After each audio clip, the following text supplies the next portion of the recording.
S ಎಲ್ಲರಿಗೂ ನಮಸ್ಕಾರ. Clever India ಅಕಾಡೆಮಿಗೆ ಸ್ವಾಗತ. ನಾನು Siddhavardh. Behind your desires Clever India Academy. ಏನು ಇವತ್ತಿನ ಒಂದು ವಿಡಿಯೋ ಕ್ಲಾಸ್ ಮಾಡಬೇಕಾದ ಪ್ರಮುಖ ಕಾರಣ ಅಂದರೆ, ತುಂಬ ಜನ ಸಹಾಯಕ ಪ್ರಾಧ್ಯಾಪಕರ ನೇಮಕಾತಿಗೆ ಸಂಬಂಧಿಸಿದಂತೆ ಯಾವಾಗ ನೇಮಕಾತಿ ಆಗುತ್ತೆ ಅಂತ ತುಂಬ ಜನ ಪ್ರಶ್ನೆಯನ್ನು ಕೇಳ್ತಾ ಇದ್ರು. ಮತ್ತು C&R ರೂಲ್ ರೆಡಿ ಆಗಿದೆ ಅಂತ ಕೇಳ್ತಾ ಇದ್ರು. ಹಾಗಾಗಿ ಇವತ್ತು ಕೂಡ ಒಬ್ಬರು ನಮ್ಮ ಸ್ನೇಹಿತರು ಮತ್ತು ನಮ್ಮ ಟೀಮ್ ಒಂದು ಇವತ್ತು ಯಾರಂದರೆ ಕಮಿಷನರ್ ಸಾಹೇಬ್ರನ್ನ ಭೇಟಿಯಾಗಿದ್ರು ಎಜುಕೇಷನ್. ಅದರಲ್ಲಿ ವಿಶೇಷವಾಗಿ ದಯಾನಂದ್ ಸಾಹೇಬ್ರನ್ನ ಭೇಟಿಯಾಗಿದ್ರು. ಅವರು ಹೇಳ್ತಕ್ಕಂಥ ಒಂದು ಮಾಹಿತಿ ಪ್ರಕಾರ ಏನು ಕೆಲವೊಂದು ಪ್ರಶ್ನೆಗಳಿದ್ದು ನಮ್ಮದು ಕೂಡ. ಅಂದರೆ ಸರ್ಕಾರ ಕೂಡ ಏನಂದರೆ ಈ ಗೆಸ್ಟ್ ಫ್ಯಾಕಲ್ಟಿಗಳಿದಾರಲ್ಲ, ಆಲ್ರೆಡಿ ಗೆಸ್ಟ್ ಫ್ಯಾಕಲ್ಟಿಗಳಿಗೆ ಈಗ ಏನಿದೆ UGC ಇದ್ರಲ್ಲ, UGC ಮತ್ತು ಈಗಿರ್ತಕ್ಕಂಥ UGC ಹೋಲ್ಡರ್ಸ್ ಫ್ಯಾಕಲ್ಟಿಗಳಿಗೆ ಏನಾದರೂ ಕೃಪಾಂಕ ನೀಡ್ತಾರ ಅಂತ ಒಂದು ಪ್ರಶ್ನೆ ಇತ್ತು. ಹಾಗಾಗಿ ಅವರು ಒಂದು ಪ್ರಶ್ನೆಯನ್ನು ಉದ್ಭವಿಸಿತ್ತು. ಹಾಗಾಗಿ ಅದಕ್ಕೋಸ್ಕರ ಒಂದು ಡಿಸ್ಕಷನ್ ಕೂಡ ಮಾಡಬೇಕಾಗಿತ್ತು. ಮತ್ತು ನೇಮಕಾತಿ ಆಗುತ್ತಾ C&R ರೂಲಲ್ಲಿ ಏನು ಇದರಲ್ಲಿ ಏನಾದರೂ ಮೀಸಲಾತಿ ಮತ್ತು ಕೃಪಾಂಕ ಕೊಡ್ತಾರ ಅನ್ನೋ ಒಂದು ವಿಶೇಷ ಪ್ರಶ್ನೆ ಇತ್ತು ನಮ್ಮಲ್ಲಿ. ಹಾಗಾಗಿ ನಮ್ಮ ಸ್ನೇಹಿತರಾಗಿರ್ತಕ್ಕಂಥ ಅಕ್ಸಾ ಟೀಮ್ನ ಸದಸ್ಯರಾಗಿರ್ತಕ್ಕಂಥ ಒಬ್ಬರು ಅವ್ರೇನು ಮಾಡಿದ್ರು ಅಂದರೆ ಇವತ್ತು ಭೇಟಿ ಕೊಟ್ಟಿದ್ರು. ಮತ್ತು ಅವ್ರ ಜೊತೆ ಒಂದು ಮಾಹಿತಿಯನ್ನು ಸಂದರ್ಶನ ಒಂದು ಮಾಡಿದಾಗ ಅವ್ರು ಕೊಟ್ಟಿರ್ತಕ್ಕಂಥ ಮಾಹಿತಿ ಅನ್ವಯ ಈ ಒಂದು ವಿಡಿಯೋದಲ್ಲಿ ನಾನು ನಿಮ್ಮ ಜೊತೆ ಮಾಹಿತಿಗಳನ್ನ ಶೇರ್ ಮಾಡ್ತಾ ಹೋಗ್ತೀನಿ. ನೆಕ್ಸ್ಟ್ ಏನಂದರೆ, ಇದು ಯಾವಾಗ ನೋಟಿಫಿಕೇಶನ್ ಆಗೋದು ಕೂಡ ಕೆಲವೊಂದು ವಿಚಾರ ಕೂಡ ಅವರು ಹೇಳಿದ್ದಾರೆ ಇಲ್ಲಿ. ಸೊ ಇಲ್ಲಿ ನಮಗೆ ಅಟ್ ಪ್ರೆಸೆಂಟ್ ಏನಂದ್ರೆ, ಫಸ್ಟು ಏನಂದ್ರೆ ಯಾವಾಗ C&R ರೂಲ್ ರೆಡಿ ಆಗುತ್ತೆ ಮತ್ತು ನೋಟಿಫಿಕೇಶನ್ ಆಗುತ್ತೆ ಅನ್ನೋದೊಂದು ಪ್ರಶ್ನೆ ಇತ್ತು. ಇದು ಹೆಚ್ಚು ಕಡಿಮೆ 1 ತಿಂಗಳ ಒಳಗಾಗಿ ಏನಂದ್ರೆ ಇದು ರೆಡಿ ಆಗುತ್ತೆ. ಅದಾದಮೇಲೆ ನೋಟಿಫಿಕೇಶನ್ ಆಗುತ್ತೆ ಅನ್ನೋ ಒಂದು ಸುದ್ದಿ ಇದೆ. ನೋಟಿಫಿಕೇಶನ್ ಹೆಚ್ಚು ಕಡಿಮೆ ಅಂದ್ರೆ ಅವರು ಹೇಳ್ತಕ್ಕಂಥ ಒಂದು ವಿಚಾರ ಪ್ರಕಾರ, ನಾನು ಲಾಸ್ಟ್ ವಿಡಿಯೋದಲ್ಲಿ ಕೆಲವು ವಿಚಾರಗಳನ್ನ ಶೇರ್ ಮಾಡ್ಕೊಂಡಿದ್ದೀನಿ. ನಾನು ಸೆಪ್ಟೆಂಬರ್ ಒಳಗಾಗಿ ನೋಟಿಫಿಕೇಶನ್ ಆಗುತ್ತೆ ಅಂತ ಹೇಳಿದ್ದಾರೆ. ಸೆಪ್ಟೆಂಬರ್ ಒಳಗಾಗಿ. ಯಾಕಂದ್ರೆ ಅದಕ್ಕಿಂತ ಪೂರ್ವದಲ್ಲಿ ನಾನು ಜೂನ್, ಜುಲೈ ಅಥವಾ ಆಗಸ್ಟಲ್ಲಿ ಆಗ್ಬೋದು ಅಂದ್ಕೊಂಡಿದ್ದೆ. ಬಟ್ ಹೆಚ್ಚು ಕಮ್ಮಿ ಇವಾಗ ಒಂದು ಬಂದಿರತಕ್ಕಂಥ ಸುದ್ದಿ ಪ್ರಕಾರ ಸೆಪ್ಟೆಂಬರ್ ಒಳಗಾಗಿ ನೋಟಿಫಿಕೇಶನ್ ಆಗ್ತಾನಂತ ಒಂದು ವಿಚಾರವನ್ನು ನಾನು ಇಲ್ಲಿ ನೋಡಿದ್ದೀನಿ. ಹಾಗಾಗಿ ಈ ಸ್ನೇಹಿತರೆ, ನಿಮ್ಮ ಒಂದು ಪ್ರಶ್ನೆಗಳಿಗೆ ಹಲವು ಪ್ರಶ್ನೆಗಳಿದ್ದು ಮತ್ತು ತುಂಬ ಜನ ಕೆಲವೊಂದು ಪ್ರಶ್ನೆಗಳನ್ನು ಕೇಳ್ತಾ ಇದ್ರು. ಏನು ಇಷ್ಟು ಬೇಗ ಆದರೆ ಸಡನ್ ಆಗಿ ಯಾವ ಥರ ಪ್ರಿಪ್ರೇಷನ್ ಮಾಡಬೇಕು, ಏನು ಮಾಡಬೇಕು ಅನ್ನೋ ಪ್ರಶ್ನೆಗಳು ಕೇಳ್ತಾ ಇದ್ರು. ನಾನು ಸಾಕಷ್ಟು ಬಾರಿ ಹೇಳಿದ್ದೆ ನಿಮಗೆ, ಒಂದು 60 days self action study plan ಮಾಡ್ಕೊಡ್ರಿ, ಓದ್ರಿ ಅಂತ ಹೇಳಿದ್ದೀನಿ. ಇದನ್ನು ಮಾಡೋದು ಬಿಡೋದು ನಿಮಗೆ ಬಿಟ್ಟದ್ದು. ಇದ್ರ ಬಗ್ಗೆ ನಾನು ಜಾಸ್ತಿ ಹೇಳಕ್ ಹೋಗಲ್ಲ, ಒಂದ್ಸಲ ಹೇಳ್ಬೋದು ಇಷ್ಟೇ.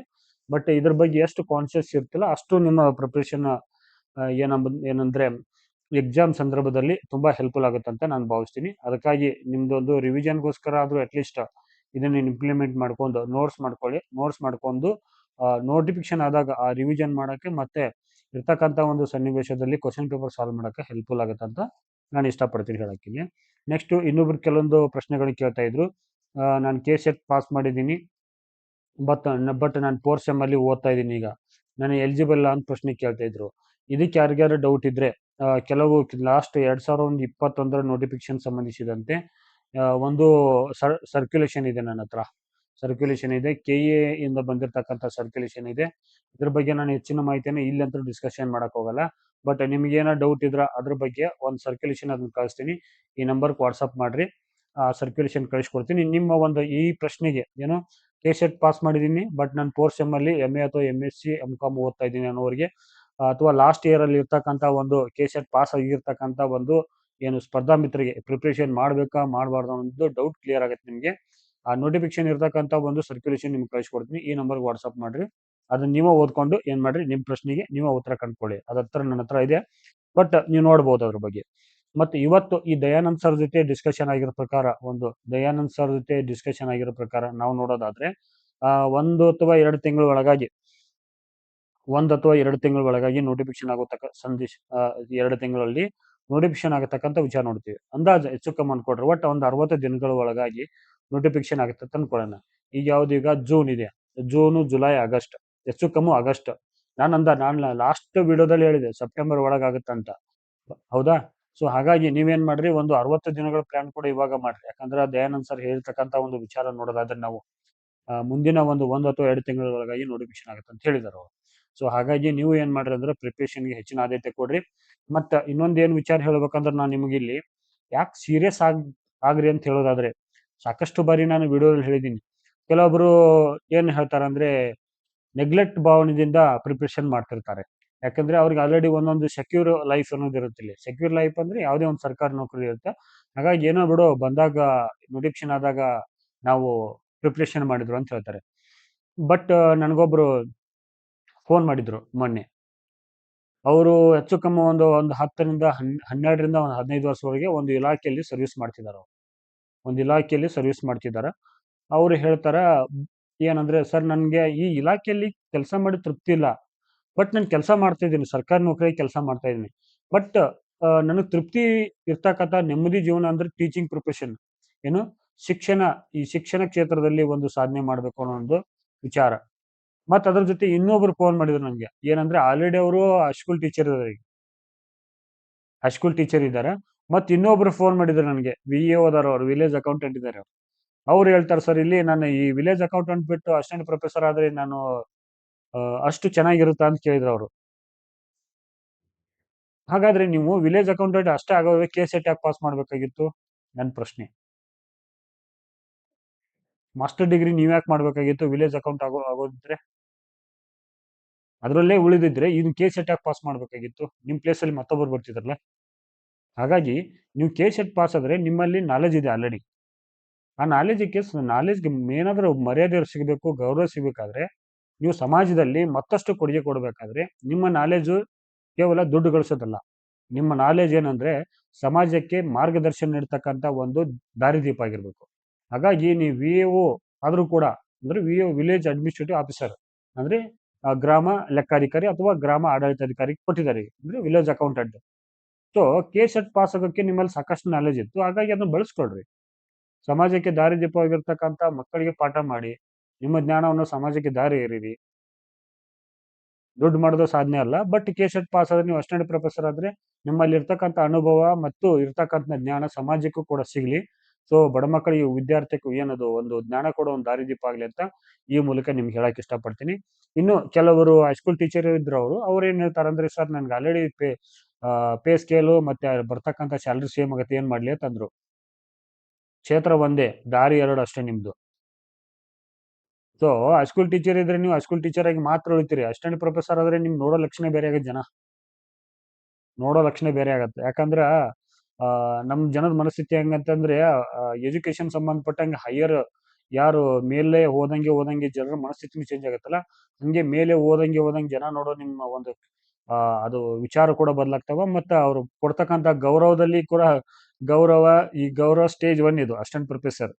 ಗೌರವ ಸ್ಟೇಜ್ 2 ಬೇರೆ ಯಾವುದೋ ಒಂದು ಏನು ಗ್ರೂಪ್ C. ಗೌರವ ಗೌರವ ಪೇಜ್ 3 ಇದು C ಗ್ರೂಪ್, D ಗ್ರೂಪ್ ಇದು. ಇನ್ನು ಗೌರವ ಏನು ಸ್ಟೇಜ್ 4 ಇದು ಪ್ರೈವೇಟ್ ಸೆಕ್ಟರ್. ಹಾಗಾಗಿ ಅಸಿಸ್ಟೆಂಟ್ ಪ್ರೊಫೆಸರ್ ಇರ್ತಕ್ಕಂಥ ಒಂದು ಮರ್ಯಾದೆ ಮತ್ತು ನೆಮ್ಮದಿ ಜೀವನ ಮತ್ತೆ ಇರ್ತಕ್ಕಂಥ ಒಂದು ಪ್ರಬುದ್ಧತೆಯ ಜೀವನ ಕಳಿಬೇಕಾದ್ರೆ ನೀವು ಅಸಿಸ್ಟೆಂಟ್ ಪ್ರೊಫೆಸರ್ ಆಗಿ. ಇಲ್ಲಾಂದ್ರೆ ನಾ ಇರೋದ್ರಲ್ಲಿ ಸ್ಯಾಟಿಸ್ಫ್ಯಾಕ್ಷನ್ ಮಾಡ್ತೀನಿ ಮತ್ತು ಅದರಲ್ಲೇ ನಾನು ದುಡ್ಡು ಮಾಡ್ಕೋತೀನಿ ಅಂದ್ರೆ ನಾನೇನು ಹೇಳಕ್ ಇಷ್ಟಪಡಲ್ಲ, ಅದು ನಿಮ್ಮ ಆಯ್ಕೆ. ಇದ್ರ ಮುಂದುವರೆದ ಭಾಗ ಇನ್ನೊಂದು ಏನು ವಿಚಾರ ಏನು ಹೇಳೋದಂದ್ರೆ, ಒಂದು ಪೇಪರ್ 1 ನಲ್ಲಿ ನಿಮ್ಗೆ ಗೊತ್ತಿರ್ತಕ್ಕಂಥ ವಿಚಾರ, ಕಡ್ಡಾಯ ಕನ್ನಡವನ್ನು ನೋಡ್ತಾ ಇದ್ದೀವಿ. ಕಡ್ಡಾಯ ಕನ್ನಡ ಇರುತ್ತಿದ್ದು, ಯಾರು ಗೊತ್ತಿಲ್ಲ ಅವ್ರು ನೋಡ್ಕೊಡ್ರಿ ಅಷ್ಟೇ. ಇದನ್ನ 100 ಮಾರ್ಕ್ಸ್ ಇರುತ್ತಿದ್ದು. ಇನ್ನು ಪೇಪರ್ 2 ಅಲ್ಲಿ ಏನಿರುತ್ತೆ ಹೇಳಿ, ಕಂಪಲ್ಸರಿ ಇಂಗ್ಲಿಷ್ ಇರುತ್ತೆ ಇಲ್ಲಿ. ಇದು ಕೂಡ 100 ಮಾರ್ಕ್ಸ್ ಇರುತ್ತೆ. ಕೆಲವ್ರು ಕೇಳ್ತಿದ್ರು, ಇವೆರಡು ಕೂಡ ಏನಂದ್ರೆ ಅದು ಡಿಸ್ಕ್ರಿಪ್ಟಿವ್ ಇರುತ್ತಿದ್ದು. ಡಿಸ್ಕ್ರಿಪ್ಟಿವ್ ಅಂದ್ರೆ ನೀವು ಬರಿಬೇಕಿಲ್ಲಿ ಕಾಲೇಜಲ್ಲಿ ಬರ್ದು ಪಾಸ್ ಆಗ್ತಿದ್ರಲ್ಲ ಅಷ್ಟು. ಇಲ್ಲಿ ಎಷ್ಟು ಮಿನಿಮಮ್ 35% ತಗೋಬೇಕು, ಅಂದ್ರೆ 35 ಮಾರ್ಕ್ಸ್ ತಗೋಬೇಕು. ಕನ್ನಡದಲ್ಲಿ ಕೂಡ 35 ತಗೋಬೇಕು, ಇಂಗ್ಲೀಷಲ್ಲಿ 35 ತಗೋಬೇಕು. ಇನ್ನು ಪೇಪರ್ 3 ಬಂದು ನಿಮ್ಗೆ ಗೊತ್ತಿರ್ತಕ್ಕಂಥ ವಿಚಾರ, ಪೇಪರ್ 3 ಬಂದು ಯಾವುದು GK ಇರುತ್ತಿದ್ದು. ಇದು 50 ಮಾರ್ಕ್ಸ್ ಇರುತ್ತೆ ಇಲ್ಲಿ. 50 ಮಾರ್ಕ್ಸ್ ಇರುತ್ತೆ ಇಲ್ಲಿ. 50 ಮಾರ್ಕ್ಸ್ ಇದ್ರೆ ಇಲ್ಲಿ 0.25 ನೆಗೆಟಿವ್ ಇರ್ತದೆ, ತಪ್ಪಾಗಿರ್ತಕ್ಕಂಥ ವಿಚಾರಗಳಿಗೆ.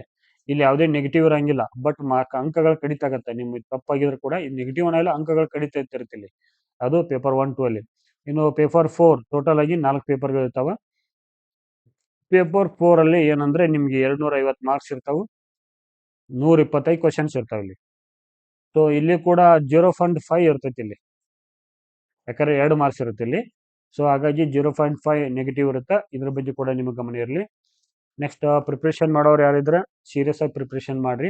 ಸಂಬಂಧಿತವಾಗಿರ್ತಕ್ಕಂಥ ಬುಕ್ಸ್ಗಳನ್ನ ಕಲೆಕ್ಟ್ ಮಾಡ್ಕೊಡ್ರಿ.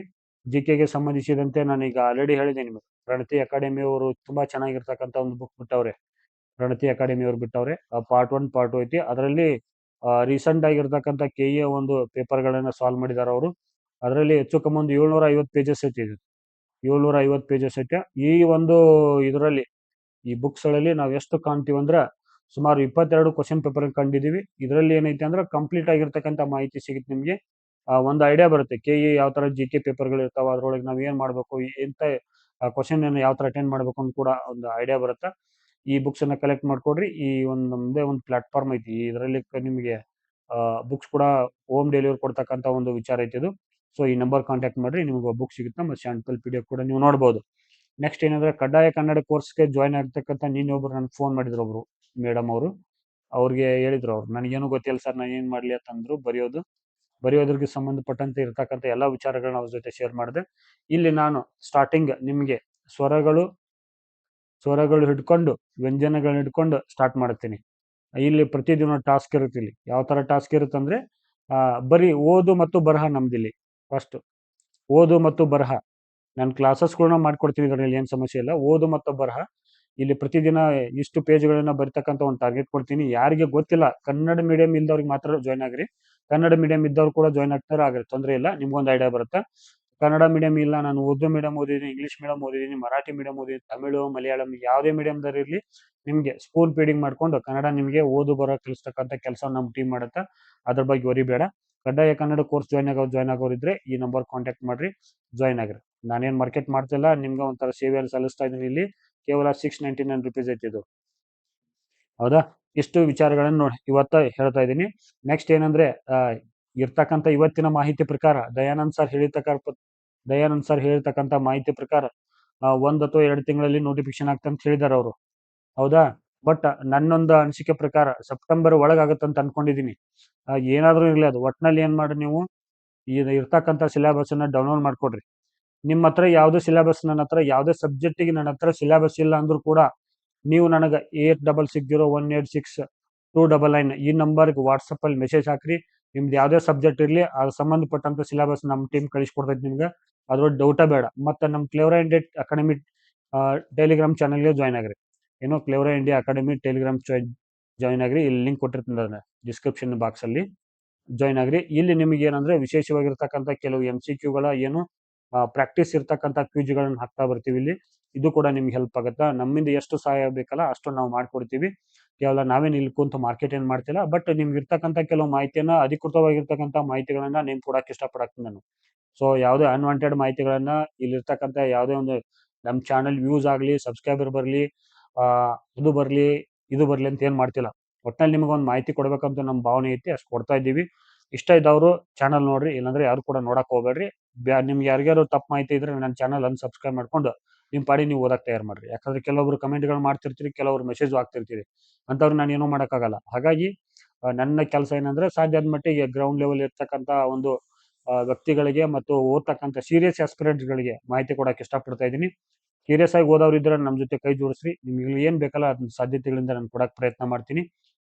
ನಿಮ್ಗೇನು ಸಿಲೆಬಸ್ ಆಗಲಿ, ಬೇರೆ ಏನೋ ಡೌಟ್ ಇದ್ರೂ ಕೂಡ ಇಲ್ಲಿ ಕಾಂಟ್ಯಾಕ್ಟ್ ಮಾಡ್ರಿ. ನಿಮ್ಗೆ ಹೆಚ್ಚಿನ ಮಾಹಿತಿ ಬೇಕಿದ್ರೆ ನಾನು ನಿಮ್ಗೆ ಒದಗಿಸಕ್ಕೆ ಪ್ರಯತ್ನ ಮಾಡ್ತೀನಿ. ಸರಿ, ಯಾರು ಕೂಡ ಏನು ತಡ ಮಾಡಕ್ ಹೋಗ್ಬೇಡ್ರಿ. ಇವತ್ತಿನಿಂದ ಸ್ಟಾರ್ಟ್ ಮಾಡ್ಕೊಂಡ್ಬಿಡ್ರಿ. ಯಾರು ಮಾಡಿಲ್ಲ ಅಂದ್ರೂ ಕೂಡ ಇವತ್ತಿನಿಂದ ಸ್ಟಾರ್ಟ್ ಮಾಡ್ಕೊಂಡ್ರಿ. ನಿಮ್ಮಲ್ಲಿ ಒಂದು ಕಂಟೆಂಟ್ ನೋಡ್ರಿ, ನಿಮ್ಮ ಹತ್ರ ನೋಡ್ರಿ, ಒಂದು ಉದಾಹರಣೆ ಕೊಡ್ತೀನಿ. ಜಸ್ಟ್ ನಿಮ್ಮ ಹತ್ರ 1000 ರೂಪಾಯಿ ಇದ್ರೆ ಅಥವಾ 100 ರೂಪಾಯಿ ಇದ್ರೆ, 1000 ರೂಪಾಯಿ ಇದ್ರೆ ಏನ್ ಮಾಡ್ಬೋದು ಅಂದ್ರೆ ನೀವು ಒಂದು ಉತ್ತಮವಾಗಿರ್ತಕ್ಕಂಥ ಹೋಟೆಲಲ್ಲಿ ಹೋಗಿ, ಉತ್ತಮವಾಗಿರ್ತಕ್ಕಂಥ ಹೋಟೆಲಲ್ಲಿ ಏನ್ ಮಾಡ್ಬೋದು ಅಂದ್ರೆ ಚೆನ್ನಾಗಿರ್ತಕ್ಕಂಥ ಫುಡ್ ತಿನ್ಬೋದು. ಉತ್ತಮವಾಗಿರ್ತಕ್ಕ ಹೈಜೀನ್ ಫುಡ್ ತಿನ್ಬೋದು. ಚೆನ್ನಾಗಿನ ಎಲ್ಲ ನಾನು ಹೈಜೀನ್ ಫುಡ್ ಅಂತ ಹೇಳ್ತೀನಿ ಇಲ್ಲಿ. ಹೈಜೀನ್ ಫುಡ್ ಅಂತ ಹೇಳ್ತೀನಿ. 100 ರೂಪಾಯಿ ಇದ್ರೆ ನೀವೇನ್ ಮಾಡೋದು, ಫುಟ್ಪಾತ್ ಅಲ್ಲಿ ಹೋಗಿ ಊಟ ಮಾಡ್ಬೋದು. 100 ರೂಪಾಯಿ ಇದ್ರೆ ಫುಟ್ಪಾತ್ ಅಲ್ಲಿ ಮಾಡ್ಬೋದು. ಇಲ್ಲಿ ಏನಂದ್ರೆ ಹೈಜೀನ್ ಇರಲ್ಲ. ಇದರಲ್ಲಿ ಯಾವ ಚಾಯ್ಸ್ ಮಾಡ್ತೀರಿ ನಿಮಗೆ ಬಿಟ್ಟಿದ್ದೀವಿ. ಎಡಕ್ಕೆ ಹೋಗ್ತಿರೋ ಬಲಕ್ಕೆ ಹೋಗ್ತಿರೋ ನಿಮಗೆ ಬಿಟ್ಟಿದ್ದು. ಹಾಗಾಗಿ ಪೂರ್ವ ತಯಾರಿ ಚೆನ್ನಾಗಿರ್ಲಿ. ಹೈಜೀನ್ ಫುಡ್ ಬೇಕಾದ್ರೆ ಇವಾಗಿಂದ ಪ್ರಿಪ್ರೇಷನ್ ಮಾಡ್ರಿ. ಇಲ್ಲ ನಾನು ಫುಟ್ಪಾತ್ ಅಲ್ಲಿ ತಿಂತೀನಿ ಅಂದ್ರೆ ಲೇಟ್ ಮಾಡಿ ಪ್ರಿಪ್ರೇಷನ್ ಮಾಡಿ, ಅದು ಹರಿಬರಿ ಆಗುತ್ತಾ, ಈ ಸಕ್ಸಸ್ ರೇಟ್ ಕಡಿಮೆ ಆಗುತ್ತಾ. ಸಕ್ಸಸ್ ರೇಟ್ 100% ಇರುತ್ತದೆ. Choice is yours. I wish you very all the best for your preparation. Next ವಿಡಿಯೋದಲ್ಲಿ ಸಿಗೋಣ. ಈ ಒಂದು ವಿಡಿಯೋ ನೋಡೋದಕ್ಕಾಗಿ ನಿಮ್ಮೆಲ್ಲರೂ ಕೂಡ ಧನ್ಯವಾದಗಳು. ಬಾಯ್ ಬಾಯ್.